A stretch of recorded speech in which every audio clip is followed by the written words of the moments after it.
வணக்கம் சொந்தங்களே. வெளியில் போயிருந்தேன். போயிட்டு கொஞ்சம் வேலை இருந்துச்சு, எல்லாத்தையும் முடிச்சுட்டு வந்து ஒரு மணி நேரம் படுத்தேன்.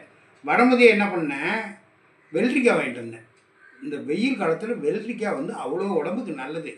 இல்லைன்னா அங்கங்கே வேக்கூரும், இந்த கட்டி சூட்டு கொப்பளம் இதெல்லாம் நமக்கு கண்ணுக்கு தெரியாத இடத்துலலாம் அந்த மாதிரி வரும். அதனால் அடிக்கடி நம்ம வெள்ளரிக்காய் சாப்பிட்டு மோர் சாப்பிட்டுட்டு இந்த வெள்ளரி பழம் இதெல்லாம் சாப்பிட்டோம்னா நமக்கு ஓரளவுக்கு உடம்புக்கு நல்லாயிருக்கும். இங்கே பாருங்கள், இப்போ வெள்ளரிக்காய் வாங்கிட்டு வந்தேன். சீவி வையின்னு சொன்னேன் அம்மாவை. அம்மா சீவி வச்சா, அதான் மிளகாத்தூள். இதுக்கு மிளகாத்தூள் போட்டு சாப்பிட்டா தான் எனக்கு பிடிக்கும். அப்படி லைட்டாக அப்படி போட்டுக்கிறேன். போட்டுக்கிட்டு உங்களுக்கு யாருக்காவது வெள்ளரிக்காய் பிடிக்குமா?